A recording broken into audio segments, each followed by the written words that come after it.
Bonjour à toutes et à tous. Bienvenue sur la chaîne. Vous est-il déjà arrivé d'ouvrir un fichier Excel rempli de chiffres et de ne pas savoir par où commencer? Imaginez que vous êtes responsable d'une entreprise. Chaque mois, les ventes sont enregistrées dans un fichier Excel. À la fin de l'année, vous avez des centaines de lignes de données. En regardant uniquement les chiffres, il est difficile de comprendre ce qui se passe. Quel est le meilleur mois? Quel est le moins bon? Les ventes augmentent-elles ou diminuent-elles? Aujourd'hui, nous allons laisser Python répondre à toutes ces questions. À la fin de cette vidéo, vous aurez créé un tableau de bord qui lie automatiquement un fichier Excel et génère de magnifiques graphiques.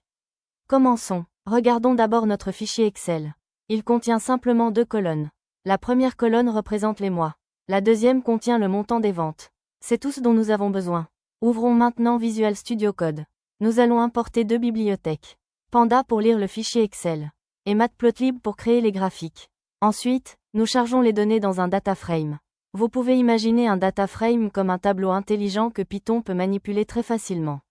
Affichons les données pour vérifier que tout fonctionne correctement. Parfait. Créons maintenant notre premier graphique. Le graphique en barre. Il est idéal pour comparer les ventes de chaque mois. Plus une barre est haute, plus les ventes sont importantes. En quelques secondes, les données deviennent beaucoup plus faciles à comprendre. Créons maintenant un graphique en courbe. Ce type de graphique permet d'observer l'évolution des ventes au fil du temps. On voit immédiatement si les ventes augmentent, diminuent ou restent stables. Terminons avec un graphique circulaire. Le diagramme en secteur montre la part de chaque mois dans le chiffre d'affaires annuel. C'est une excellente manière de visualiser la contribution de chaque période. Enfin, nous enregistrons automatiquement tous les graphiques. Plus besoin de créer des graphiques manuellement chaque mois. Python le fait pour nous en quelques secondes. Imaginez maintenant envoyer automatiquement ce rapport à votre responsable tous les lundis matins. C'est tout l'intérêt de l'automatisation. Dans la prochaine vidéo, nous irons encore plus loin.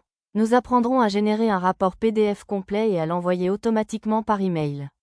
Si cette vidéo vous a plu, pensez à laisser un j'aime, à vous abonner à la chaîne et à me dire dans les commentaires quelles fonctionnalités vous aimeriez ajouter au tableau de bord.